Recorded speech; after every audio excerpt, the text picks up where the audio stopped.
He doesn't want, he wants just to go into mission. So we have done all the paperwork and everything. We are just waiting for this same church is going to commission. So this morning, we are honored to have Mr. and Mrs. Chipoya today doing ministry to the church. Amen.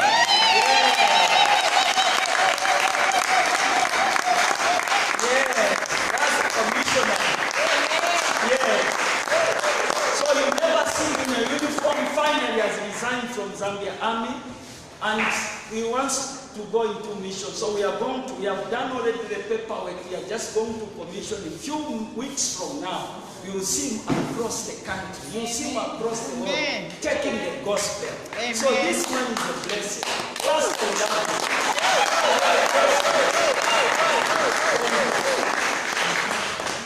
You are a blessing, man. Thank you very much. Thank you very much, Dr. Ramko. Amen. Okay, some people, you can never say enough words just to thank them. Why can't you simply say thank you, Pastor? Bless you. Amen. No need of introduction, I've already been introduced. Let us pray. Our Heavenly Father, Jehovah God, God who reigns in heaven with power, love, and wisdom. Our God who sees, our God who hears, our God who is concerning. Our God is good all the time, and all the time, Jehovah God, you are good. Lord, this morning we want to say thank you, Jehovah God, for who you are. We want to say thank you, Lord, for Jesus Christ who came to die for our sins. We thank you, Lord, for Jesus Christ who came so that through him, Jehovah, we should not be able to walk in the darkness, but walk in the light. We thank you, Jehovah God, for Jesus Christ, for through him all our diseases are healed. We want to say thank you, Jehovah God, Father, even for the Holy Spirit, Lord, that is at work transforming us into the likeness of Jesus Christ. We want to say thank you, Jehovah God, Father, for your word which is alive and active, Jehovah God, in our lives. We pray, Lord, this morning to ask you, Jehovah God, to be with us. Lord, even as I was standing in front of your people, I pray, Jehovah God, Father, that they are going to use me, Father, as a vessel, Jehovah God, to mention your word. I want to pray, Jehovah God, even for the audience, that, Father, they're not only going to be the hearers of the word of God, but they're going to be the doers of the word.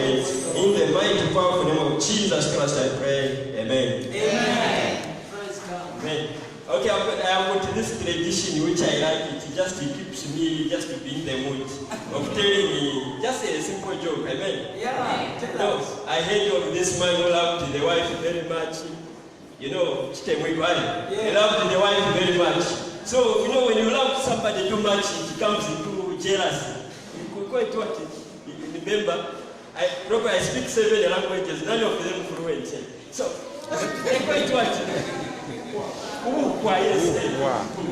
one time I was, I remember my bathroom where I was sitting.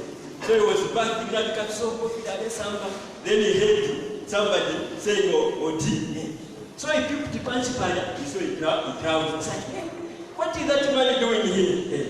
So next time I said, so now, he wanted to people on top there. Now it was a bit far. So he was trying to people there. So what he did, he jumped in. Now because of the weight, that's how the door opened. Amen.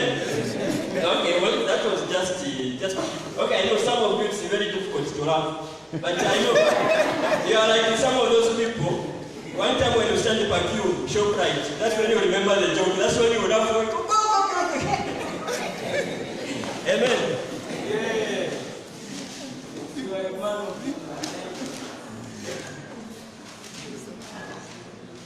Okay. Our Bible reading this morning is coming from Galatians 2 verse 20. Galatians 2 verse 20.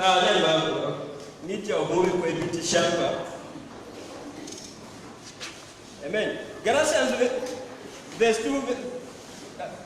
chapter 2 verse 20 says, I have been crucified with Christ. I have been crucified with Christ, and I no longer live, but Christ lives in me. The life I live in the body, I live by faith in the Son of God, who loved me and gave himself for me. Amen. There are my interest there. I live say the life I live in the body, I live by faith in the Son of Jesus Christ. Yes. The other way, what I'm talking about, what the faith saying is, I'm talking about it It's not when people see me, they see who? Jesus Christ. Amen. That's all what this verse is saying about. And our theme this morning is how to build and maintain a Christian lifestyle. Amen. How to build and maintain a Christian lifestyle. Just like anything here on earth, if you don't maintain it, it will do what? It will either diminish, it will break down, or it won't be there for long. Amen. So it's something that you have to maintain and build at the same time. Amen. So now, what is a Christian? Who is a Christian? A Christian, according to Google, it says, is an individual who seeks to live his or her life according to the principles and values taught by Jesus Christ. Amen. It says, is an individual who seeks to live his or her life according to the principles and values taught by Jesus Christ. If you continue, lifestyle is a style of living that reflects the attitudes and the values of a person. So the Bible is saying that, and the definition is telling us that a Christian is somebody who lives according to the principles and the values taught by Jesus Christ. Amen. So what are those values? Are those values, are they in us? This morning I've come with the spiritual thermometer. Yes. I just want to measure this. You do the measuring yourself. Yes, I know most of the time when you know when you're a Christian, I'm a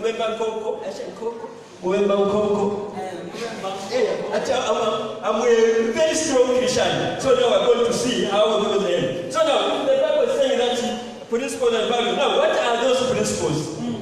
What are those values that are supposed to be seen in you? 22 years in the army, we have done a lot of operations. Tell us. Now what happens in operation in this? Gamafika a new area. Shortly, people, their behavior was started reflecting. Quickly, they ask, can you what she's over? Just like that. Why? Because it's something that you cannot pretend. Amen. A lifestyle is something that you do every now and then, such that you can't take a long time without doing it. Amen. So the principal and values that we are talking about this morning are the values that are supposed to be seen in you. If you are to set up a CIA or FBI or whoever, just or stalker, just to record your movements, to record your way of life, what kind of a report are they going to bring? What are they supposed to see in you? How should they describe your lifestyle? Is it somebody who are Is it somebody who drinks beer? Is it somebody who is talkative? Is it somebody who is positive with a lot of pride?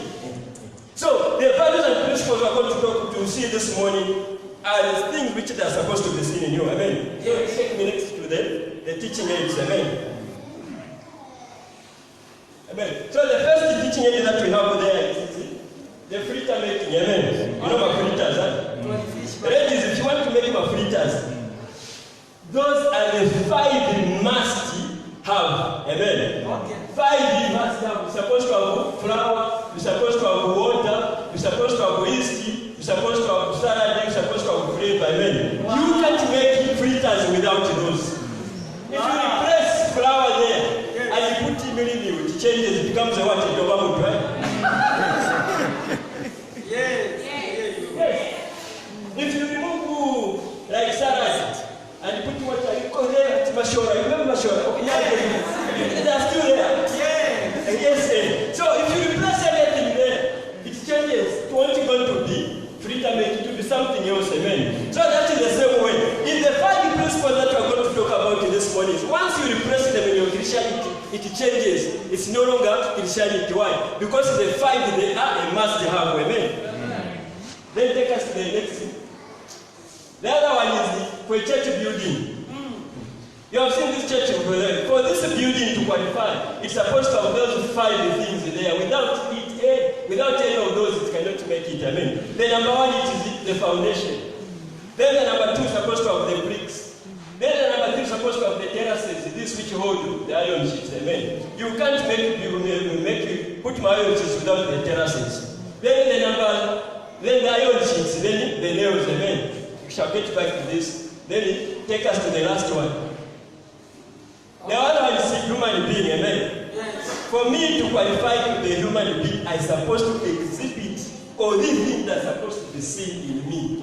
The number 1 is supposed to be breathing. Yes.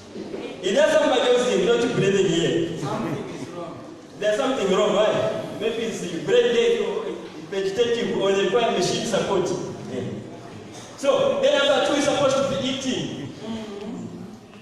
Amen. Supposed to eat. Amen. Then number 3 is supposed to be sleeping. It's a must, you have to sleep. I experienced this quarantine sleep where I was. The first 2 months, we were sleeping only 2 hours in 24 hours. They would wake us up at 02. You start running about, doing all those military activities, training. 18 hours after supper, you start singing all up to 24 midnight. And then instructors will be passing about, whipping those who are dosing. As a result, so a human body, the way it is made, it adapts itself. So it reached a stage whereby somebody is singing, normal feed, but he's singing, but he's sleeping. Because every day, even when you are going for morning PT, you just hear somebody is bumping in you. Is he sleeping? Is he sleeping? Why? Because the human body was made to do what? To sleep. Then number 2 is supposed to bathing. You're supposed to bath. Just in the same military where we went, it had taken years before some people used it. I stayed 2 weeks, the first 2 weeks without bathing. The first 2 weeks without bathing. So it felt, but okay, you know, you're not sleeping, you are not bathing, you are eating less, you become like almost zombie. Why? Because a human being is supposed to exhibit all these things. Then, I don't like mentioning it. Same way. But for sure, they do cross them sometimes it's our pet at that. So it's a must, amen. Now, since you have looked at those, what are the 5 principles that are supposed to be evident in a Christian's life? Amen. The number 1 thing it is supposed to be prayer. Amen. Let us read Luke 18, verse 1.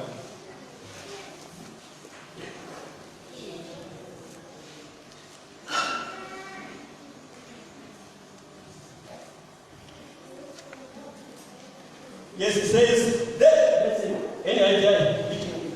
I like NIV very much.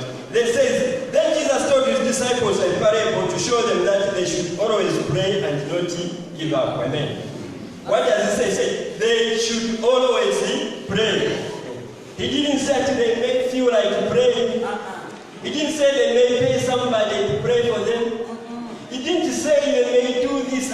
It was a must. So now the question is, why should a Christian pray? Amen. The number 1 thing it is, Jesus was a prayer warrior. Amen. Hallelujah. Jesus Christ was what? A prayer warrior. Amen. As we are called Christians, because from the word Christ, we are Zambians because we come from the country called Zambia. We are Christians because we have been cut from the branch with Jesus Christ is the vine, as we are the branch. Amen. So meaning whatever Jesus Christ portrayed, you're supposed also to portray in your lives. Amen. If you are doing something else, she takes us back to those who have repressed the flower with believe you. Amen. This is what we are doing is now not Christianity. Amen. Correct. Amen. So, there are 29 verses in the Bible recording Jesus Christ's prayer. Amen. He didn't feel like that because since I'm already a child of God, since I'm here to enjoy my time, but he was constantly praying. Amen. So now the question is, are you praying yourself? How is your prayer life like? Like that question it's you to answer yourself. You deep inside, you know yourself. You answer yourself. Amen. Then the number 2 thing is he ordered us to pray. If you check the says they should always pray. Should always pray. That was a must. They should be praying. That was an order. Now what's an order or instructions? A soldier has got 2 major tasks. Amen. The first one is to obey orders. Number 2 is to survive at all costs. He may fail the number 2, but never the number 1. He may fail to survive, but never disobey orders. That's why when you are captured in war, no matter how much you are tortured, you are not supposed to reveal everything about your own troops. Why? Because it is an order. So Jesus Christ gave us an order that we should do what? We should always pray. Now the question is, are you obeying Jesus Christ? Who are you obeying? You answer that yourself. Amen. Then the number C, Jesus prayed when making major decisions, e.g. when choosing disciples. Whenever he made a major decision, he always went to pray to God. He didn't take it just for granted that now since I'm a child of God, since I'm the only son, kind of way John 3:16. God is only son. He didn't take it the only son. You know how if I am a firstborn, those who are the firstborn, step, roses they go step. Amen. So Jesus Christ didn't take that. He always made a major decision, like when he chose his disciples. Before going into ministry, he went into 40 days prayer and fasting. The question is, yourself, do you make decisions? Do you pray when making a major decision? Wow. Do I pray myself when making a major decision? Then the key is, there are consequences when you don't pray. There are consequences when you don't pray. For example, if you're not going to pray for a spouse or a wife, instead of having a wife, you have a knife. And the knife will do what? The day you commit a sin, she will baptize you with the hot salad. It will be like Corona. Every day you'll be reporting new cases. You are the only one who's reporting to a pastor going to work. No, this is what has happened. No, this is what has happened. Why? Because you didn't pray for a what? For a wife. Now, if you are not going to pray for a husband, instead of having a Prince Charming, you have a Prince Champion. Somebody will be beating you every now and then. Somebody who goes to drink. He hasn't left money for maybe for relish, but he's demanding to come and find relish when he comes. Oh, now the paper said that so now we know this lady was experiencing this. You know those homemade koropo. Koropo, those which are made at home, those. Yes. So just cut a few, about 6 of them. Koropo. Put out a window. Look, become poto, she boiled them. After boiling, I become an embarrassment. Look, say it. Kind husband was drunk. When he came, he enjoyed the meal. Amen. She's also can we choose Superman? Amen. So now, if you are not going to pray for children, instead of having children who have what? Rebels at home. For sure. People, children who rebel against the parents. Sure. You know how God is? How God is Mujuni. The parents, they are what? They are bathing cold water, so they say, I'm right. But I'm a rebel, when you go from up of bed, I'm a cafe. Amen. Then, the other point is don't wait for circumstances to force you to pray. Amen. Wow. You know the problem, some of us, the only time we eat oranges are when we are admitted. When you are admitted. The only time we visit a dentist is when I'm going to toothache. But according to the professional, they say twice in a year you're supposed to visit who? A dentist. Yes. But us, we wait until we have a toothache, that's when you go there. Oh my God. So that's the same way. That's how it has also affected even our Christian life. When everything is well, the fridge is filled in, there are no bills. What is prayer for? What is it? No matter how much of a pastor come on to prayer, having prayer and fasting. What for prayers? Prayers are for those who know when you need somebody, when you need something, you don't need anything. Why should I pray?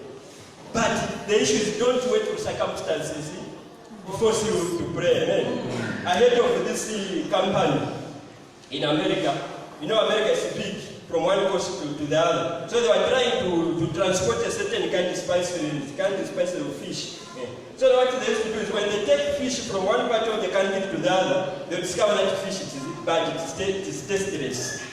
They try to dry the fish, it is tasteless. They try to, so they came up with an idea. They started transporting live fish. But when it reached the other end, the fish was live, but it was not fresh. It was tasteless. You are going. They are live, but not fresh. It was tasteless. So then somebody came up with an idea. So what did they do? They put a tiger fish in the drum. So now, during the course of the journey, the tiger fish would be chasing the what? The fish.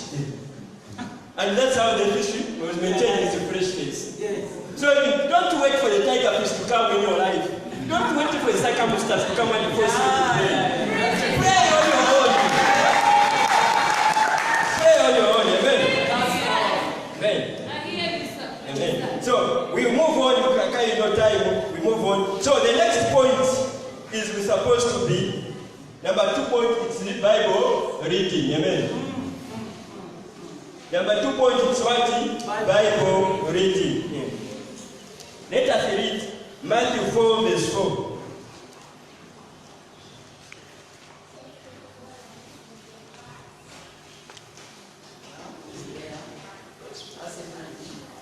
Matthew 4 verse 4 says, Jesus answered, "It is written, man does not live on bread alone, but on every word that comes from the mouth of God." Amen. He said that man does not live by word alone, but by every word that comes from God. Amen. Now the question is, why should a Christian be a Bible reader? Why should you be reading the Bible?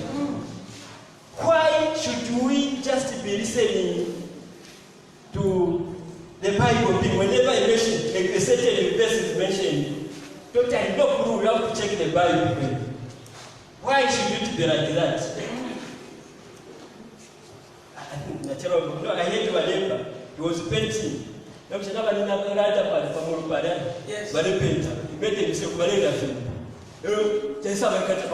what he did?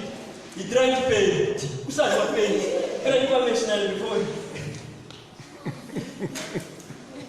So I end up drinking the paint. Amen. So now the question is, why should we be reading Bible? Number 1, let us read Luke 4 verse 16.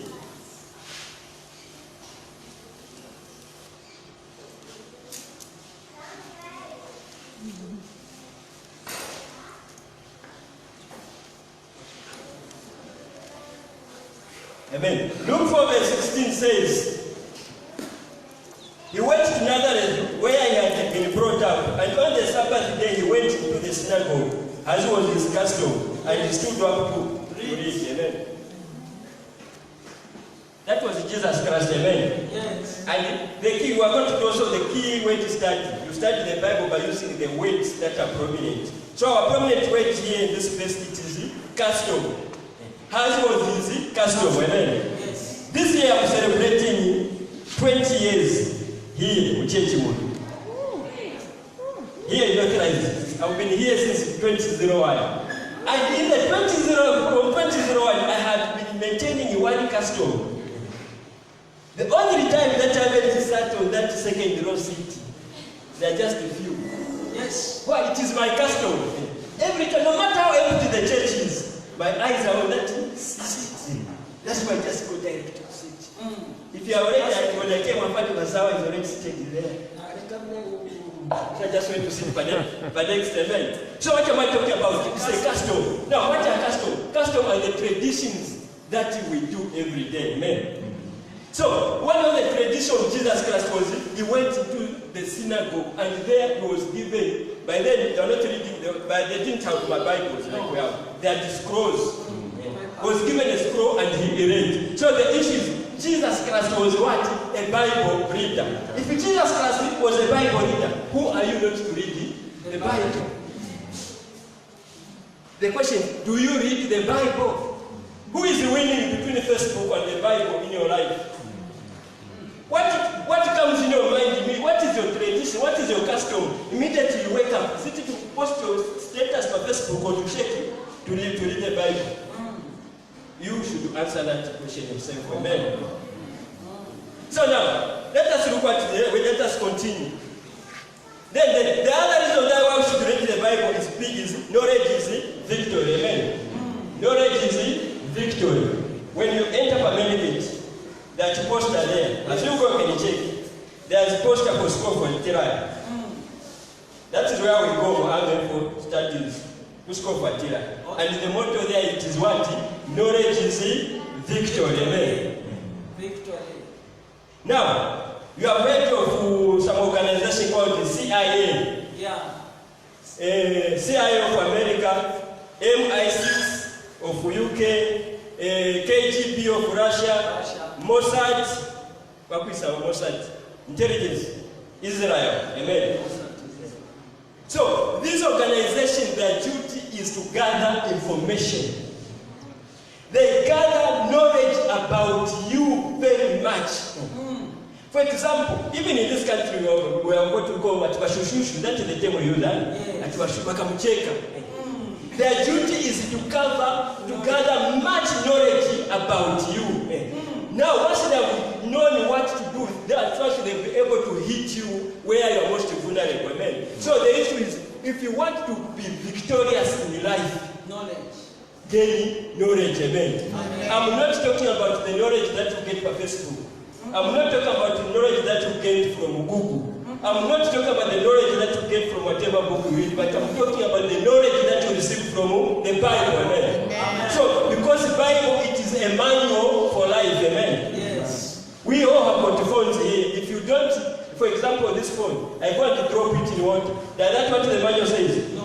What will happen to the phone? It will be destroyed. Amen. Yes. So that's the way your life will be destroyed without biblical knowledge. Amen. To support that, let us read Hosea 4:6.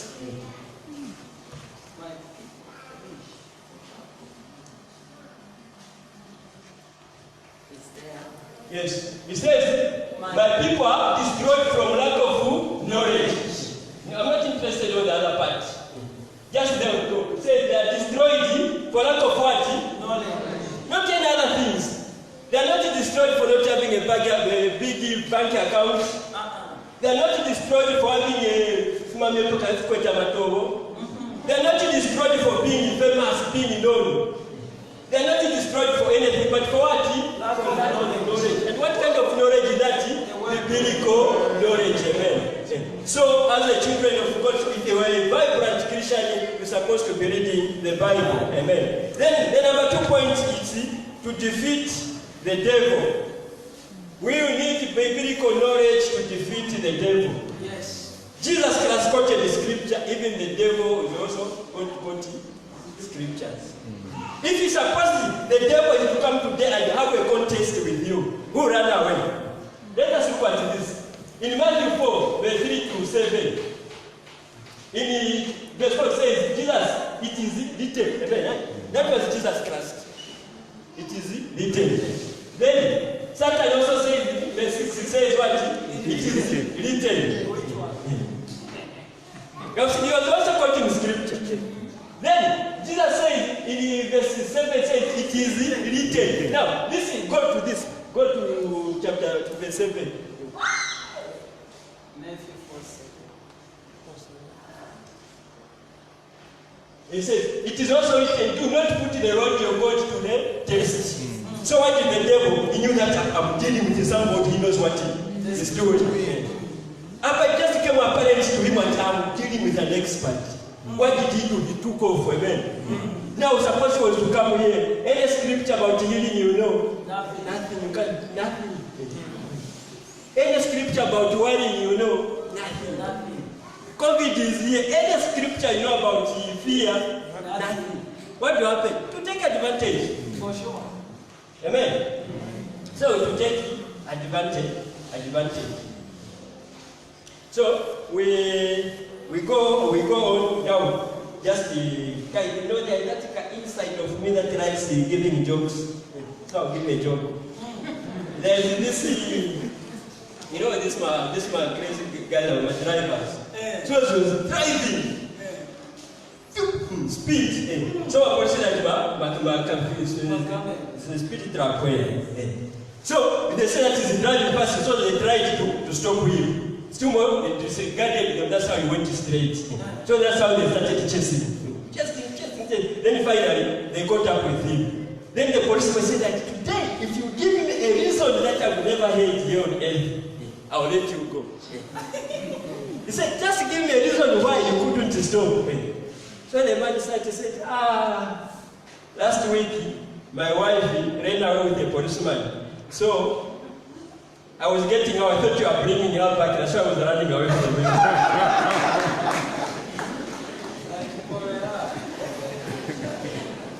Amen. So, anyway, we go in, amen. Just to make it.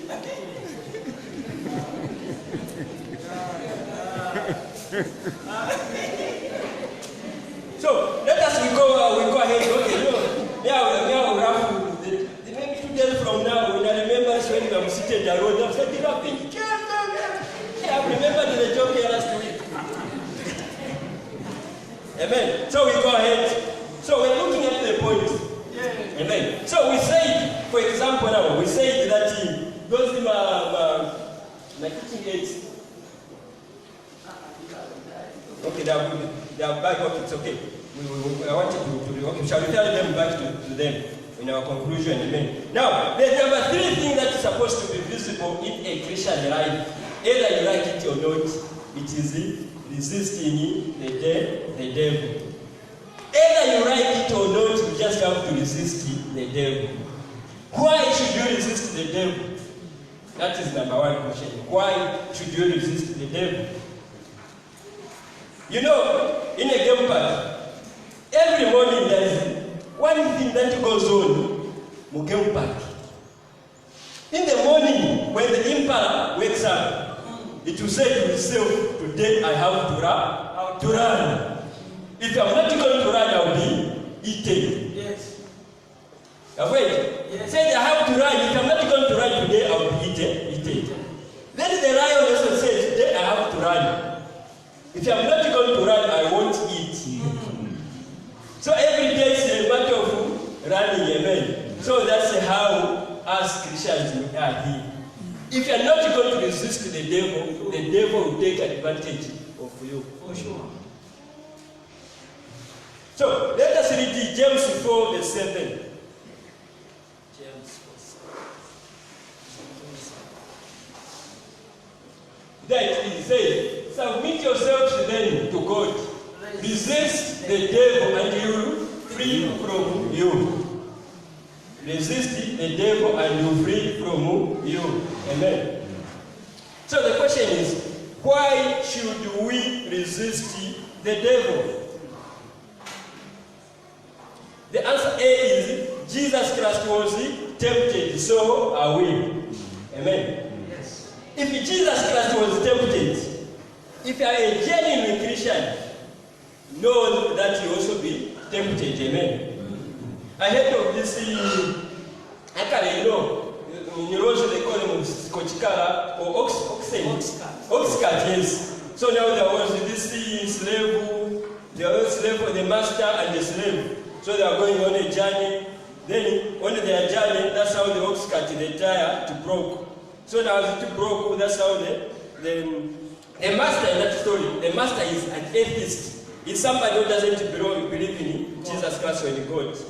Then the slave was a Christian.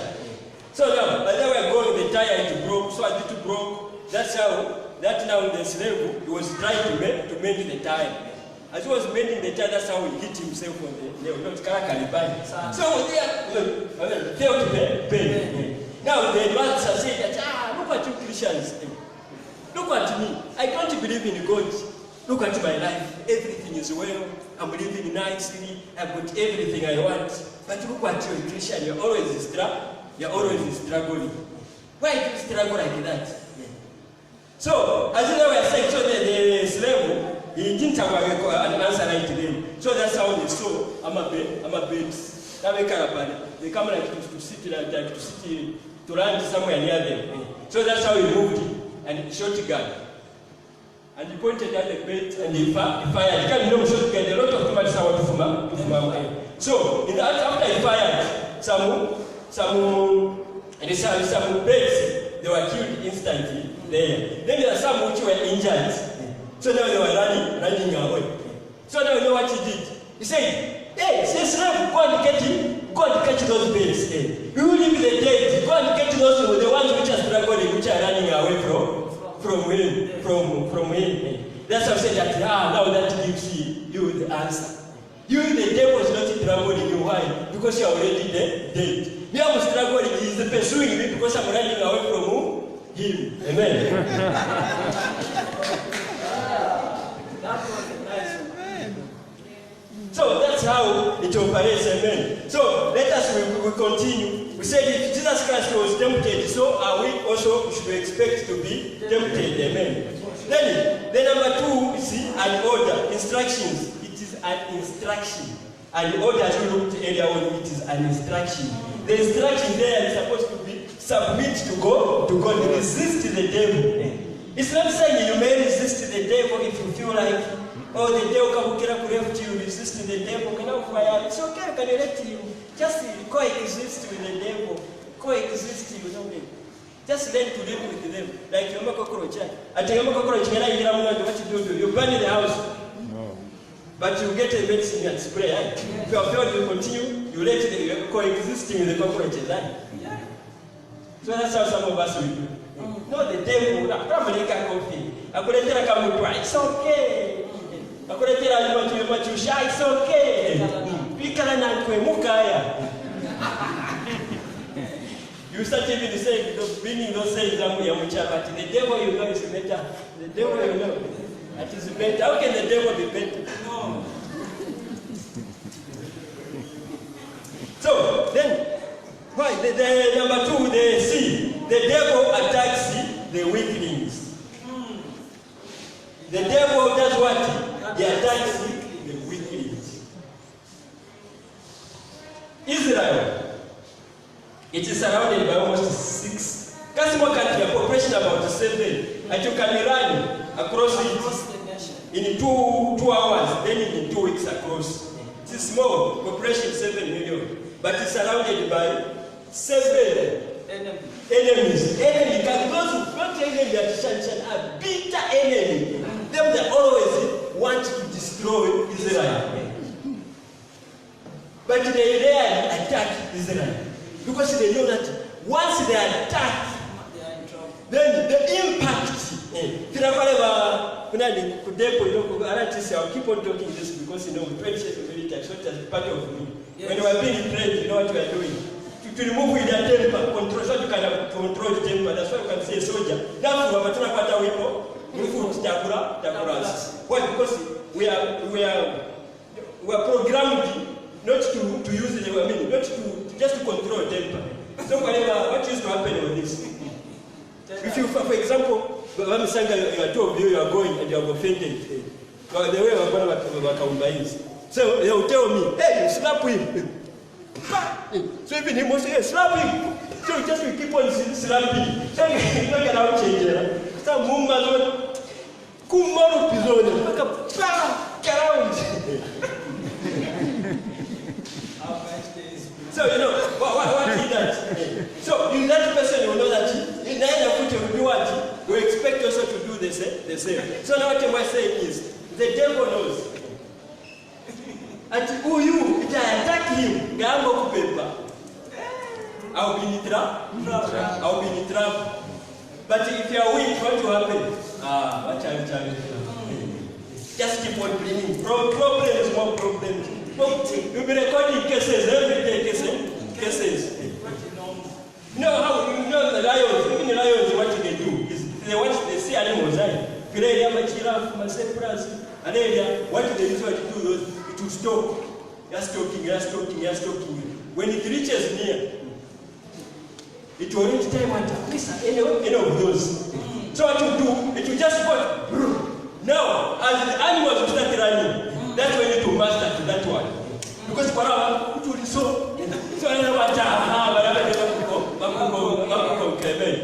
that's how the devil does also uses the same tactics. Amen. So the devil uses the same tactics. He knows that if I attack this one, you have been pinned down if you're exchanging fire, you have been pinned down, you're unable to raise it. Why? Because I've been pinned down. Amen. So that's what happens. The devil sometimes takes advantage of you. Amen. So now, we continue. Amen. The number 4 point. The number 4 point is supposed to confess your sins. Confess your sins. Let us read 1 John 1, 8 to 10.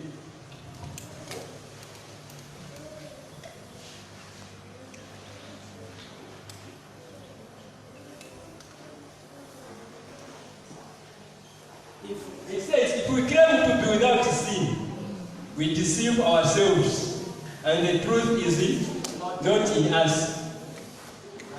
If you confess our sins, he is faithful and just, and he will forgive us our sins, and purify us from all unrighteousness. Amen.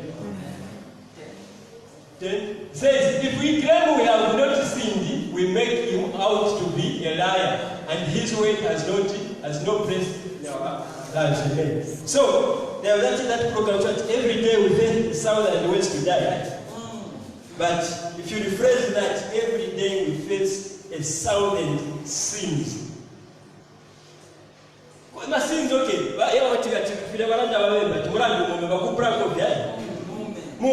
That's how sins are. Everything we do, there could be an element of sin in it. Even in dressing, you can know for as well. So you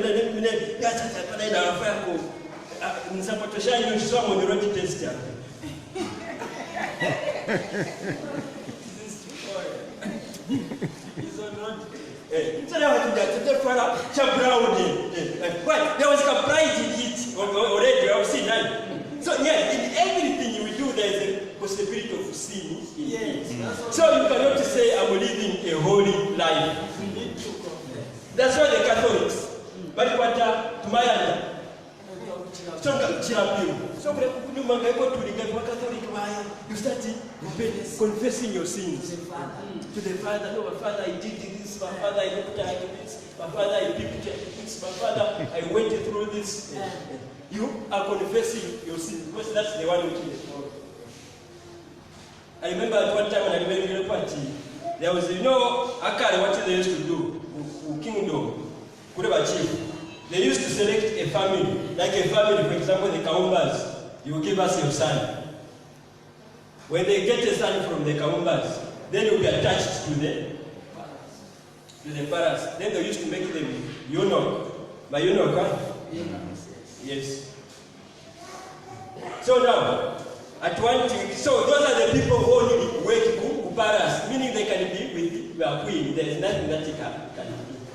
So one day the queen went to see the priest to confess. So the king was very furious. He wanted to know what the confession of our queen is. Luckily, the fathers also programmed not to review what the confession is. So can you pray over nowadays? But unfortunately for that priest, he was put to death, he was killed. Amen. But he died without revealing what the confession, because the confession is supposed to be, if you have been entrusted with the powers to hear the confession of some people, it's supposed to be between you and God. Amen. So now what we are talking about confessing, that we have to confess. Amen. So now, why should we confess? And why is always important. The motive behind anything you do, the motive is very important. Even my matters, like those serious matters, the investigators, when they come, the first thing that they look when they want to investigate matter, they look at the motive. Why has he been killed? So the number one thing, the motive. Why should you confess your sins? Why should you not just bury them?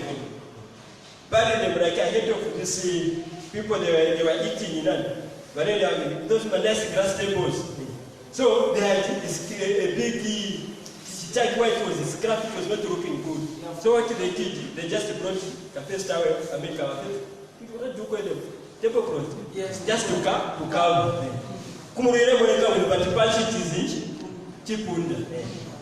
So why should we also be like that? Why should we have and confess the sin in our lives? Amen. The number one point is our bodies waste away. our body, let us read Psalm 32, 1 to 5. Okay, we can just read it, write it down because of time. He says, our bodies waste away. You know what to waste away? Is to be finished, to be drained of energy.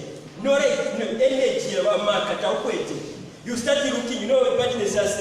You start looking older than the age. That's what sin does. Your body will start wasting away. You have a time when, for example, now we are, but I will now samba, but of what time we will samba. Now Pangashani, you keep on traveling. You start to ask, what is wrong with me? And I didn't mean but it is what? It is the sin. It is the sin. Let us know the temptation. Read it, maybe put it banana. Psalm 32, 1 to 5. He says, blessed is he whose transgressions are forgiven, whose sins are covered. Blessed is the man whose sin the Lord does not count against him, and in whose spirit is not deceived. When I kept silent, my God wasted away through my groaning all day long. All day long. No, what the movie? Guy knows how to get to the corner. But it is what? Sin. Why? Because your body is wasting away. Why? Because you are meant not to have a sin. As long as you have sin, to keep on troubling you until you do what? You confess. Go. For day and night your hand was heavy upon me. My strength was sapped as in the heat of summer. Then said, then I acknowledged my sin to you and did not cover up my iniquity. I said, I will confess my transgressions to the Lord and you forgive the guilt of my sin. Amen. So now, immediately you confess your sins, what does what? Imagine I told you that first 2 weeks I didn't bath. The first time when I bathed, I told you the hair. It's on fire, but 2 kg from what why? Because that's the way it happens. You know, sin ever, you know, like ahead of these children. Like a turanga. So when they watch tension, so I can't catch this. That's how many people can go catch this. So come girls just you killed the chicken. So I'll do what? I'll tell man. Hey, the guy was guilty.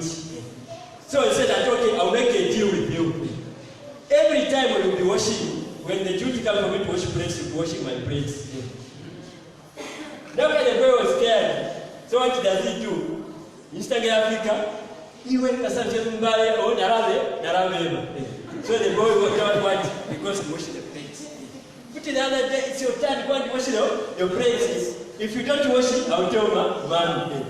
Then the other time, what he did, he told the man, now man, sorry, I did this, I killed a small chick. The man said, I'll forgive you. So to grow as Africa man, Africa man, hey, wash and get your wash and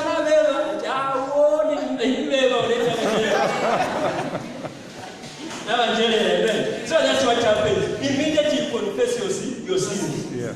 You become what? Free. You become a free molecule, man. You want to go like kareka guiltiness. Then the other point is, sin hinders us from receiving answers from God. Isaiah 59, verses 1 to 2. Something they don't need even explaining, they just self-explanatory. Isaiah 59, verse 1 to 2.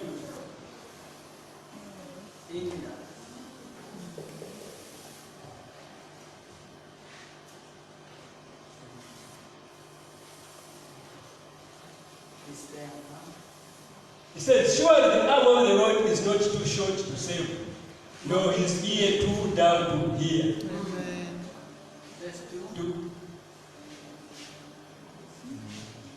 But your iniquities have separated you from your God. Your sins have hidden his face from you, so that you will not hear. Amen. Straightforward. If you are not going to confess sin, no matter how genuine the thing that you are going to pray for, you are not going to receive an answer. As long as there is sin in your life, as long as there is unconfessed sin in your life, no matter how genuine your request is for sins to be forgiven, your whatever prayer that you are praying for, it is not going to be answered. Why? Because God works on principles. And the principle is that you confess your sins and you do what? You forgive him. After you forgive him, now that's when you can listen or hear your prayers. Amen. Then the number 5 points. There are many points, but let us go at the last part. The last part is supposed to have a rendezvous. A rendezvous. This is the French term. It's a pity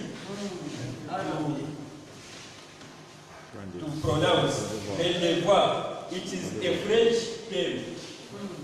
It's a French word, which means, give us a definition.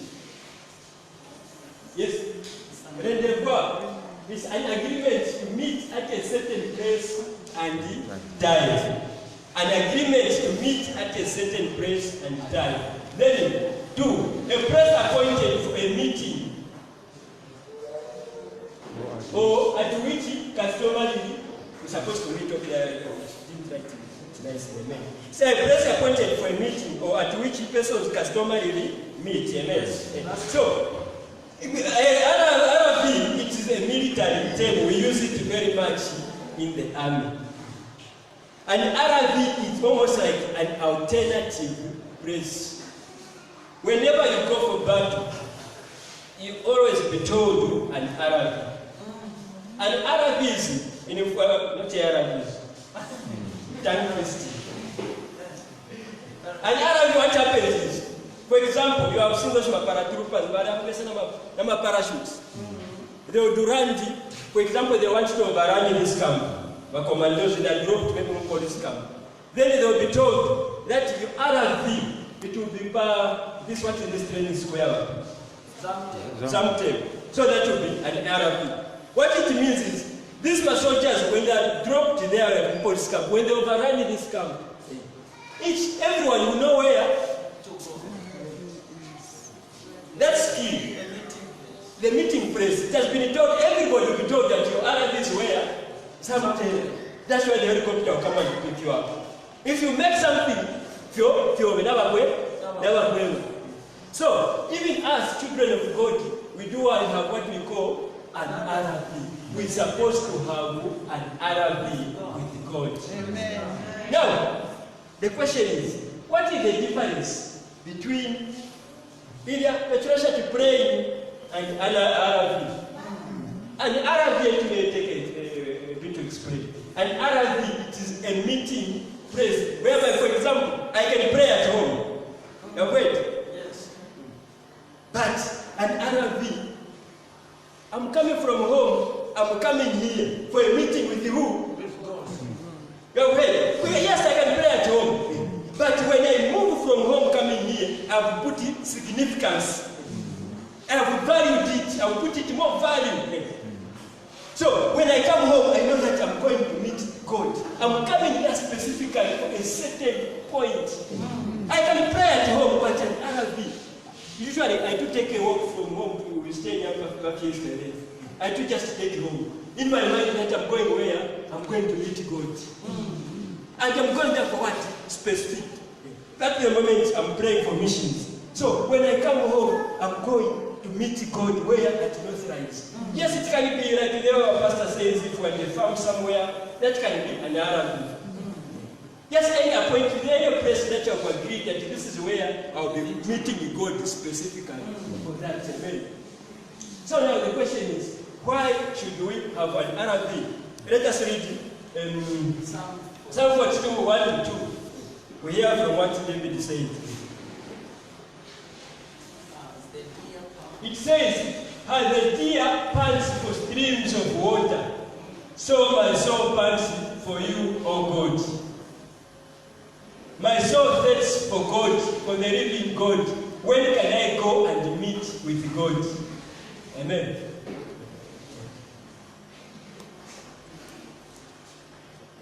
Just 1 and 2. So it is talking about thirst. The thirst that we experience. Like okay, these my teachings, they will also suit certain areas. Here you cannot understand it. Where it makes sense is where we go more operation or the mission area where we operate in Kaputa. Their style of living it is cultivating. So immediately you are not even to preach about the bush. You just ask them when you come back from the fields, what is it that you are longing for? That immediately you reach home, what do you want? Everybody, even the smallest child, will say what? Water. Amen. So what? Because there has been thirst that has been embedded in us. If somebody said that if you put children, maybe just 4 or 5, and put them together, don't speak to them, don't do anything to them, just you take them food, you leave them. Those children will do what? They will develop their own religion. Why? Because every human being, he knows that there is some superior being somewhere. So our spirits, they are connected with who? With God. Our spirits, they are connected with God. Such that in whatever you do, you always be your lifestyle, what you do, others they can't stay. Immediately they reach a place and say, where can I find the nearest Pentecostal church? Why? Because there is that kind of thing which has been embedded in us. That kind of connection that connects with God. Amen. So now, what are the advantages of having an RV? Why should we have an RV with God? Why should we have a meeting place with God? The number one point is we are doing what? We are modeling Jesus Christ. Amen. Jesus Christ is the what? Our role model. That's why Christians don't compare your Christianity to somebody else. Don't say that that one does this down. That's why Jesus Christ was both a do as I do and a do as I say teacher. Majority of us we are what? A do as I say, but don't do as I do. But we're supposed to be a both do as I do and a do as I say. So Jesus Christ was our role model. Him we used to find time to go and do what? And pray, to have an RV with God. Amen. Let us read Mark 1 verse 85. Yes,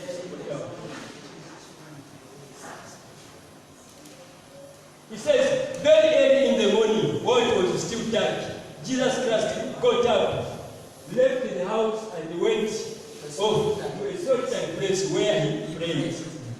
That was our role model, right? Yes. We do ask children, who is your role model? Swaznika, who is your role model? Nowadays, what is that? A child again? What?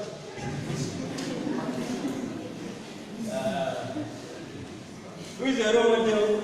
Marriage is that pastor said to pack at least your role model. Aba pass away with Bashana. So, but as Christians, our role model is supposed to be who? Jesus Christ. And what did Jesus Christ do?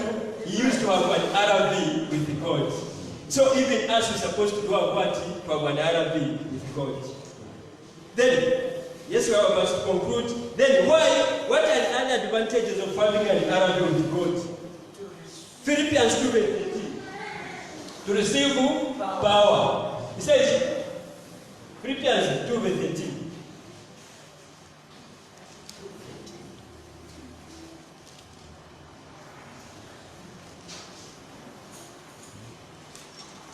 He says, for it is God who works in you to will and act according to his good purpose. So in other words, we go to receive power.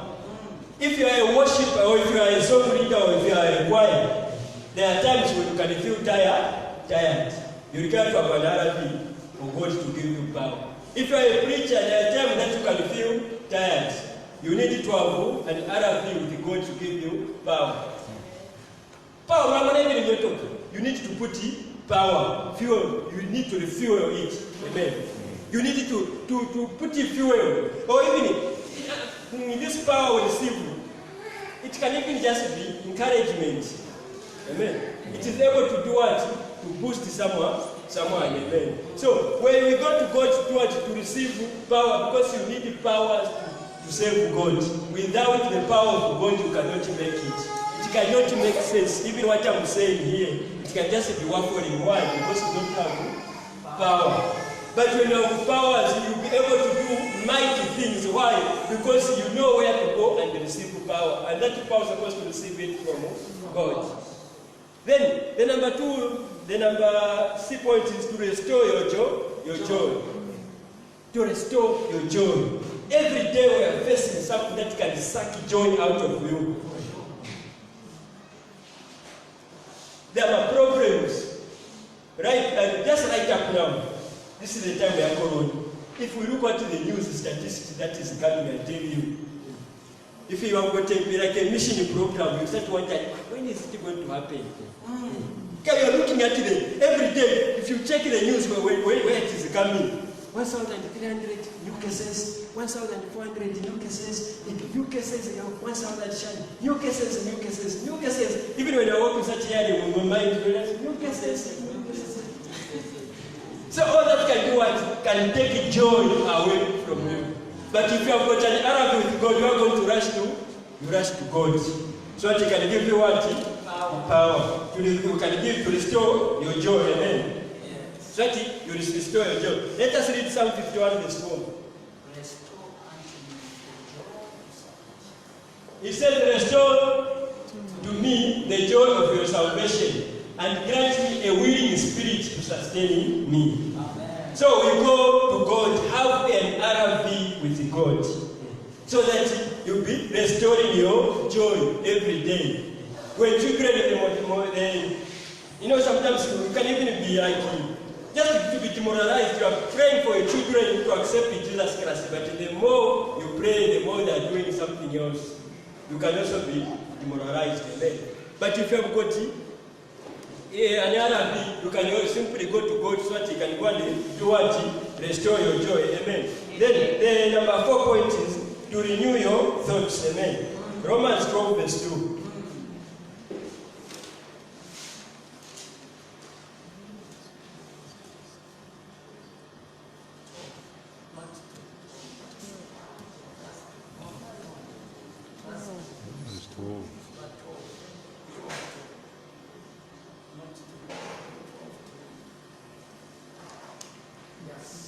It says, do not conform any longer to the pattern of this world, but be transformed by the renewing of your mind.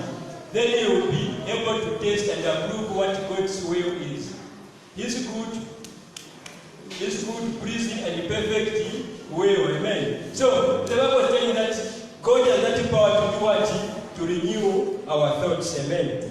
Every day our thoughts are getting tattered by the news, by a lot of happenings, by the things you see. So you find that your thoughts are doing what? Tattered, like you need like to refresh.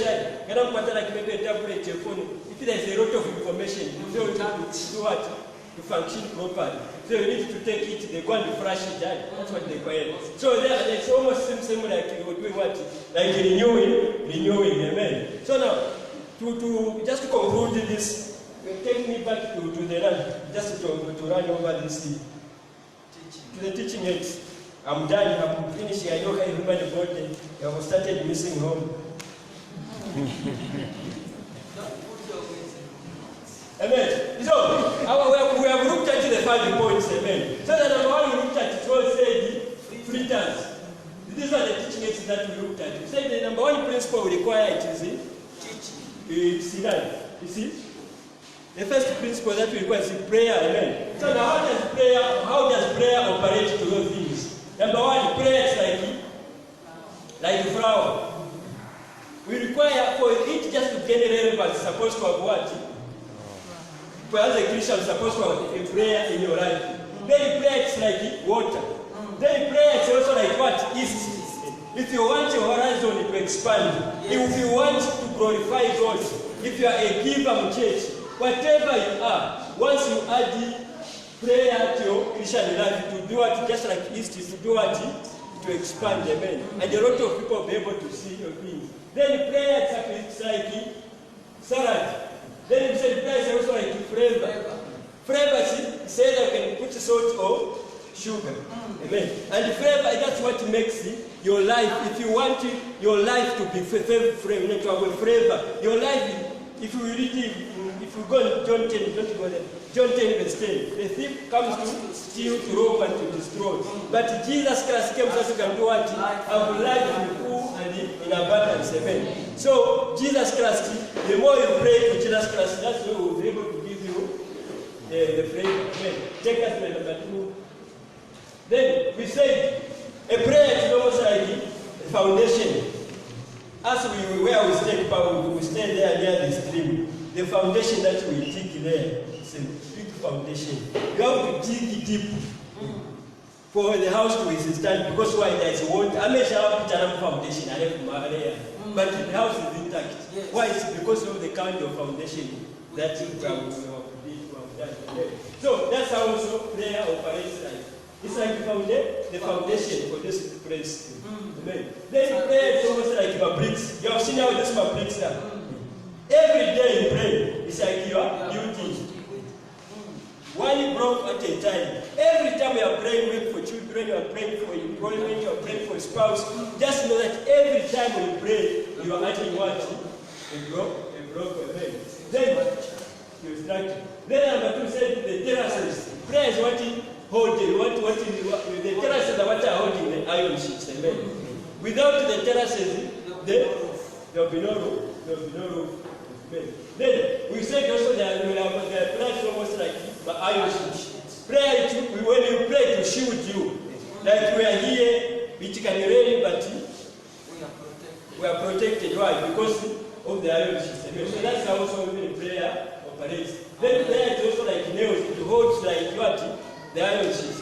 So I just wanted to make my references to the same way. So thank you very much. Mungu amebariki. Tutakuonana kwa siku ya Mungu.